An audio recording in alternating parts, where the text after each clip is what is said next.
चलो आज अपन बात करते हैं बायोलॉजी पर। बायोलॉजी क्या है? बायोलॉजी क्या है? बायोलॉजी क्या है? बायोलॉजी शब्द आया कहाँ से, इस बारे में बात करते हैं अपन। बायोलॉजी शब्द आया कहाँ से, मैं बताता हूँ। बायोलॉजी शब्द जो है सन 1802 में, सन 1802 में, यानी कि किसने दिया था? लेमार्क और टर्बिनेट ने इस शब्द का इस्तेमाल करा था, बायोलॉजी।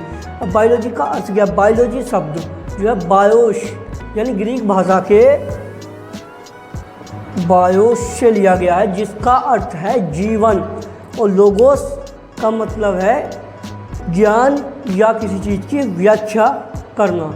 ये दो शब्दों से मिलकर बना है बायोलॉजी। बायोस व लोगोस के मिलकर बना है। अब जीव विज्ञान की परिभाषा क्या है? जीव विज्ञान की परिभाषा मैं आपको बताऊँ।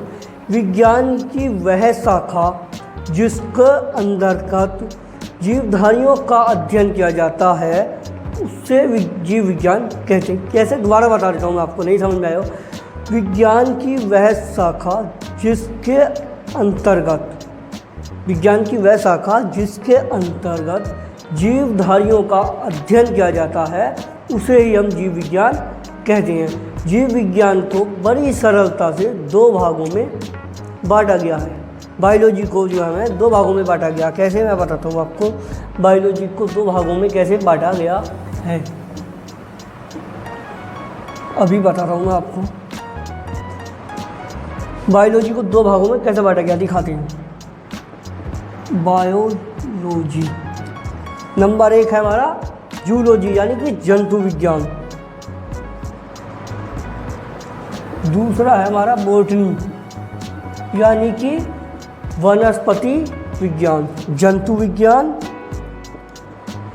और वनस्पति विज्ञान जो इसमें। अब सजीव क्या है, सजीवों में क्या पाया जाता है, ये मैं आपको बताऊँ। सजीव क्या है? जो जीवित हैं उसे हम सजीव कहते हैं। सजीव में क्या है? जो भौतिक एवं रासायनिक क्रिया होती रहती है, जैसे कि जन्म दर या मृत्यु दर, इन चीज़ की कैटेगरी होती रहती है। और दूसरी बात, जिनमें भोजन की, अपापचय या कि जनन की क्रिया होती है, जिनमें जीव होते हैं यानी कि ऑर्गेनिज्म होता है। अब जो की क्रिया पाई जाती है यानी कि परिवर्तनशील होते हैं, उसे ही हम जीव द्रव्य कहते हैं। चलो अब बात करते हैं जीवन का तात्पर्य क्या है। अब मैं बताता हूँ जीवन का तात्पर्य क्या है। जीवन में भौतिक एवं सभी रासायनिक क्रियाएं जिसकी व्याख्या करना कठिन है। अगर मान लीजिए एक वायरस की बात करते हैं। एक वायरस जो है विषाणु निर्जीव कण है। अगर वो किसी सेल या कोशिका के अंतर्गत आ जाए तो वो सजीव हो जाता है। ये इसके अंतर्गत है। अब सजीवों के लक्षण क्या? जीवधारियों को निम्न परिस्थितियों में बांटा गया है। ठीक है। सजीवों के लक्षण को 12 भागों में बांटा गया है। कोशिकीय संगठन नंबर 1 है, कोशिकीय संगठन। नंबर 2 पर है अपना जो है अमाप एवं आकृति। नंबर 1 पर है कोशिकीय संगठन और नंबर 2 में आकृति एवं अमाप। नंबर 3 है वृद्धि, किसी चीज़ में वृद्धि। और नंबर 4 है पोषण। और नंबर 5 है अपापचय यानी कि उपापचय है मेटाबॉलिज्म।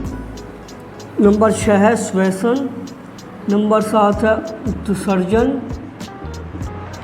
और नंबर 8 है गमन, जो भी गमन हो जाता है। नंबर 8 पे है गमन। नंबर 9 पे है संवेदनशीलता। नंबर 10 पे है जीवन चक्र। 10 पर 11 पे है जनन, जो जनन करने की। और नंबर 12 पे है जैव विकास।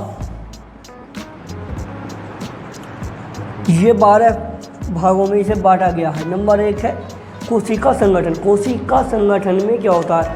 जो कि जीव द्रव्य प्रोटोप्लाज्म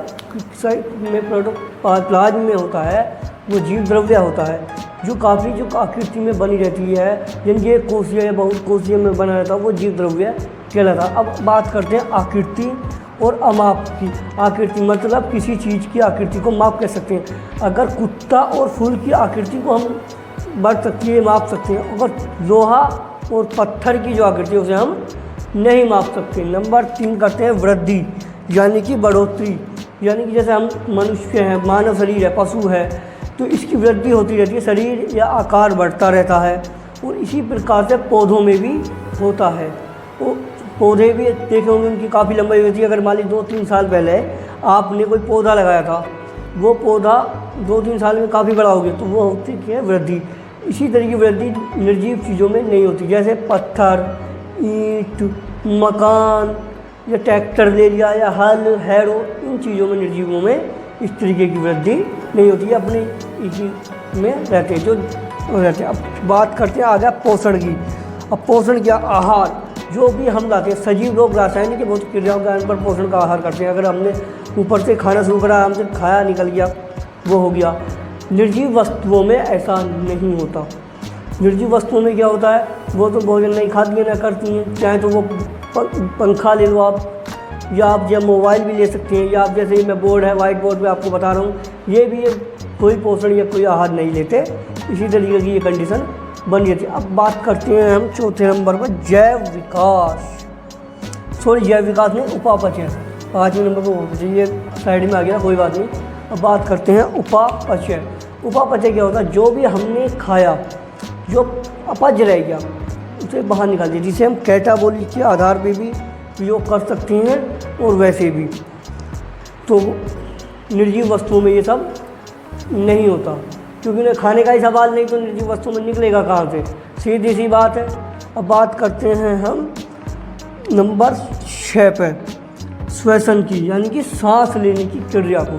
अब देखा होगा सांस कैसे लेंगे, हम तो सांस ले लेते हैं, मगर जो निर्जीव वस्तुओं सांस नहीं लेती। श्वास में कौन कौन से लेते हैं, कुत्ता, बिल्ली, भेड़, बकरियाँ, ये जितनी भी बोलने वाली चीज़ें ये श्वास ले सकती हैं।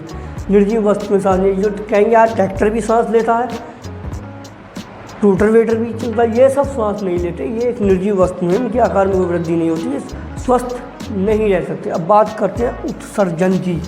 उत्सर्जन में क्या होता है, उत्सर्जन में होता है मल, या फिर हमें पसीना आना, इस तरीके की कंडीशन होती है। मगर निर्जीव वस्तुओं में इस तरीके से पसीना, आप कहेंगे कि मल उत्सर्जन में नहीं आता। उत्सर्जन में मल इसलिए नहीं आता क्योंकि वो अपच पदार्थ है, उसे वेस्ट पदार्थ है जिसे हम निकाल देते हैं, और जिसे हम निकाल देते हैं वो अपच पदार्थ है। तो इसी प्रकार से आप बता सकते हैं उत्सर्जन निर्जीव वस्तु में नहीं होता, सजीव में होता है। मल के द्वारा, पसीने के द्वारा उत्सर्जन किया जाता है, जो रासायनिक भौतिक क्रियाओं के द्वारा होता है।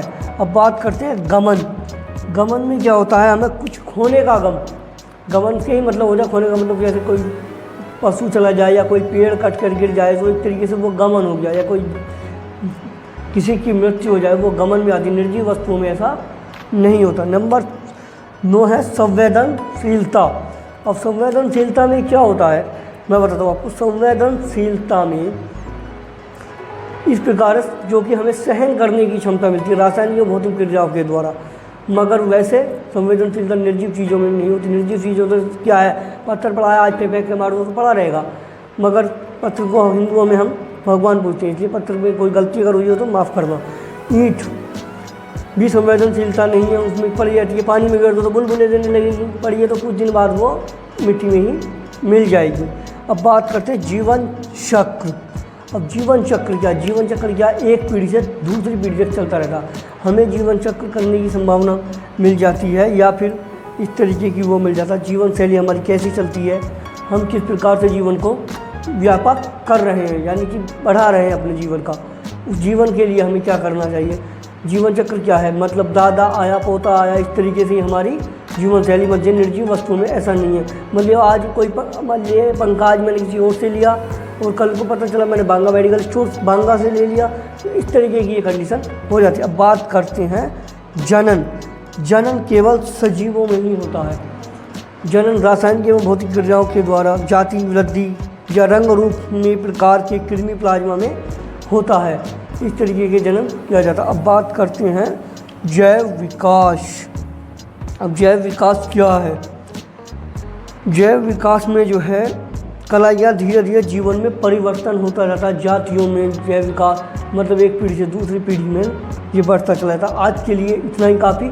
अगर यह वीडियो आपको अच्छी लगी हो तो सभी को बताएं कि बादल सिंह चोरला चैनल पर इस तरीके की वीडियो आने वाली है। बायोलॉजी की क्लास शुरू हो चुकी है और हर वीडियो आपको इसी तरीके से मिलती रहेगी। और आप इस वीडियो को, अगर मैं बता दूं, कल तक तो आपको फर्स्ट ईयर की वीडियो आएगी। कल शाम के समय में आपको इंटरमीडिएट यानी कि इंटर की बायोलॉजी की क्लास शुरू हो जाएगी और सुबह में रहेगी आपकी फर्स्ट ईयर की। अगर आपको वीडियो अच्छी लगी तो शेयर करें, कमेंट करें, सभी को बताएं और मुझे इंस्टाग्राम पर आप फॉलो भी कर सकते हैं, जिससे कि आपको काफ़ी आसानी मिल जाएगी। और मैंने एक नया चैनल भी बनाया जो कॉमेडी का आपको आसानी से मिल जाएगा, उसकी डिस्क्रिप्शन की लिंक भी आपको मिल जाएगी, लिंक भी डिस्क्रिप्शन में मिल जाएगी।